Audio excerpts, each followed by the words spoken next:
Welcome to my YouTube channel Big Power People. आज हम बात करेंगे लाल बहादुर शास्त्री जी के बारे में। चाहिए टाइम वेस्ट ना करते हुए हम वीडियो स्टार्ट करते हैं। लाल बहादुर शास्त्री जी का जीवन परिचय। शास्त्री जी भारत के द्वितीय प्रधानमंत्री थे। कार्यकाल के दौरान नेहरू जी की मृत्यु हो जाने के कारण 9 जून 1964 में शास्त्री जी को इस पद पर मनोनीत किया गया। इनका स्थान तो द्वितीय था, परंतु इनका शासन अद्वितीय रहा।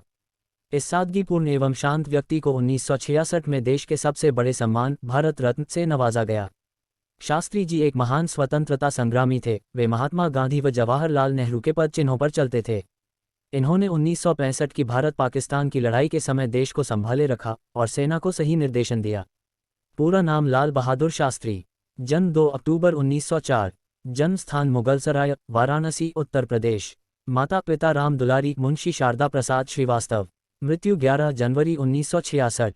पत्नी ललिता देवी। बच्चे 4 लड़के 2 लड़कियां। राजनैतिक पार्टी भारतीय राष्ट्रीय कांग्रेस। धर्म हिंदू। जाति कायस्थ। शास्त्री जी का जन्म 2 अक्टूबर 1904 में मुगलसराय, उत्तर प्रदेश, ब्रिटिश भारत में हुआ था। शास्त्री जी का जन्म उत्तर प्रदेश के एक कायस्थ परिवार में हुआ था। इनके पिता का नाम मुंशी शारदा प्रसाद श्रीवास्तव था। वे प्राथमिक शाला के अध्यापक थे और इन्हें मुंशी जी कहकर संबोधित किया जाता था। इनकी माता का नाम राम दुलारी था। लाल बहादुर शास्त्री जी का आरंभिक जीवन। लाल बहादुर जी को बचपन में परिवार के सदस्य नन्हे कहकर बुलाते थे। बचपन में ही शास्त्री जी के पिता का स्वर्गवास हो गया। इसमें बाद लाल बहादुर जी की माता इन्हें लेकर अपने पिता हजारी लाल के घर मिर्जापुर आ गई। कुछ समय पश्चात इनके नाना का भी देहांत हो गया। इनकी प्राथमिक शिक्षा मिर्जापुर में ही हुई एवं आगे का अध्ययन हरिश्चंद्र हाई स्कूल और काशी विद्यापीठ में हुआ। लाल बहादुर जी ने संस्कृत भाषा में स्नातक किया था। काशी विद्यापीठ में इन्होंने शास्त्री की उपाधि प्राप्त की। इस वक्त के बाद से ही इन्होंने शास्त्री को अपने नाम के साथ जोड़ दिया। इसके बाद इन्हें शास्त्री के नाम से जाना जाने लगा। 1928 में इनका विवाह ललिता शास्त्री के साथ हुआ। इनके 6 संतानें हुई। इनके एक पुत्र अनिल शास्त्री कांग्रेस पार्टी के सदस्य रहे। लाल बहादुर शास्त्री एक जवान सत्याग्रही। स्वतंत्रता की लड़ाई में शास्त्री जी ने मरो नहीं मारो का नारा दिया, जिसने पूरे देश में स्वतंत्रता की ज्वाला को तीव्र कर दिया। 1920 में शास्त्री जी आज़ादी की लड़ाई में कूद पड़े और भारत सेवक संघ की सेवा में जुड़ गए।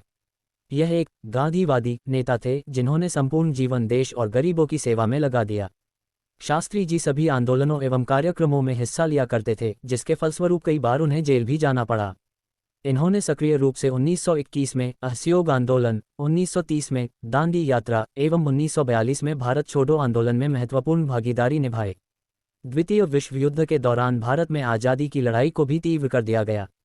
नेताजी सुभाष चंद्र बोस ने आज़ाद हिंद फौज का गठन कर उसे दिल्ली चलो का नारा दिया और इसी वक्त 8 अगस्त 1942 में गांधी जी के भारत छोड़ो आंदोलन ने तीव्रता पकड़ ली थी। इसी दौरान शास्त्री जी ने भारतीयों को जगाने के लिए करो या मरो का नारा दिया, परंतु 9 अगस्त 1942 को शास्त्री जी ने इलाहाबाद में इस नारे में परिवर्तन कर इसे मरो नहीं मारो कर देशवासियों का आह्वान किया। इस आंदोलन के समय शास्त्री जी 11 दिन भूमिगत रहे, फिर 19 अगस्त 1942 को गिरफ्तार कर लिए गए। लाल बहादुर शास्त्री स्वतंत्र भारत के नेता। स्वतंत्र भारत में यह उत्तर प्रदेश की संसद के सचिव नियुक्त किए गए। गोविंद वल्लभ पंत के मंत्रिमंडल की छाया में इन्हें पुलिस एवं परिवहन का कार्यभार दिया गया। इस दौरान शास्त्री जी ने पहली महिला को कंडक्टर नियुक्त किया एवं पुलिस विभाग में उन्होंने लाठी के बजाय पानी की बौछार से भीड़ को नियंत्रित करने का नियम बनाया। 1951 में शास्त्री जी को अखिल भारतीय राष्ट्रीय कांग्रेस का महासचिव बनाया गया। लाल बहादुर शास्त्री हमेशा पार्टी के प्रति समर्पित रहते थे। उन्होंने 1952, 1957, 1962 के चुनाव में पार्टी के लिए बहुत काम कर प्रचार प्रसार किया एवं कांग्रेस को भारी बहुमत से विजयी बनाया। शास्त्री जी की काबिलियत को देखते हुए इन्हें जवाहरलाल नेहरू की आकस्मिक मौत के बाद प्रधानमंत्री नियुक्त किया गया, परंतु इनका कार्यकाल बहुत कठिन था। पूंजीपति देश एवं शत्रु देश ने इनका शासन बहुत ही चुनौतीपूर्ण बना दिया था। अचानक ही 1965 में साढ़े 7:30 पर पाकिस्तान ने भारत पर हवाई हमला कर दिया। इस परिस्थिति में राष्ट्रपति सर्वपल्ली राधाकृष्णन ने बैठक बुलवाई। इस बैठक में तीनों रक्षा विभाग के प्रमुख एवं शास्त्री जी सम्मिलित हुए।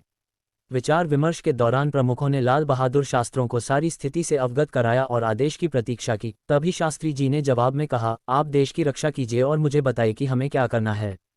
इस तरह भारत पाक युद्ध के दौरान विकट परिस्थितियों में शास्त्री जी ने सराहनीय नेतृत्व किया और जय जवान जय किसान का नारा दिया, जिससे देश में एकता आई और भारत ने पाक को हरा दिया, जिसकी कल्पना पाकिस्तान ने नहीं की थी, क्योंकि 3 वर्ष पहले चीन ने भारत को युद्ध में हराया था। लाल बहादुर शास्त्री की मौत का राज। रूस एवं अमेरिका के दबाव पर शास्त्री जी शांति समझौते पर हस्ताक्षर करने हेतु पाकिस्तान के राष्ट्रपति अयूब खान से रूस की राजधानी ताशकंद में मिले। कहा जाता है उन पर दबाव बनाकर हस्ताक्षर करवाए गए। समझौते की रात को ही 11 जनवरी 1966 को उनकी रहस्यपूर्ण तरीके से मृत्यु हो गई। उस वक्त के अनुसार शास्त्री जी को दिल का दौरा पड़ा था, पर कहते हैं कि इनका पोस्टमार्टम नहीं किया गया था क्योंकि उन्हें जहर दिया गया था, जो कि सोची समझी साजिश थी, जो आज भी ताशकंद की आबोहवा में दबा एक राज है। इस तरह 18 महीने ही लाल बहादुर शास्त्री ने भारत की कमान संभाली। इनकी मृत्यु के बाद पुनः गुलजारी लाल नंदा को कार्यकालीन प्रधानमंत्री नियुक्त किया गया। इनकी अंत्येष्टि यमुना नदी के किनारे की गई एवं उस स्थान को विजय घाट का नाम दिया गया। लाल बहादुर शास्त्री की मृत्यु कैसे हुई? Heart attack. 1978 में ललिता के आंसू नामक पुस्तक में इनकी पत्नी ने शास्त्री जी की मृत्यु की कथा कही। कुलदीप नैयर, जो कि शास्त्री जी के साथ ताशकंद गए थे, उन्होंने भी कई तथ्य उजागर किए, परंतु कोई उचित परिणाम नहीं निकले। 2012 में इनके पुत्र सुनील शास्त्री ने भी न्याय की मांग की, पर कुछ हो न सका। लाल बहादुर शास्त्री पुण्यतिथि। शास्त्री जी की पुण्यतिथि प्रति वर्ष 11 जनवरी को मनाई जाती हैं। ये थी लाल बहादुर शास्त्री जी की कहानी। Thanks for watching my YouTube channel. ऐसी और वीडियो के लिए हमारे चैनल को लाइक करें, कमेंट करें, सब्सक्राइब करें और शेयर करें।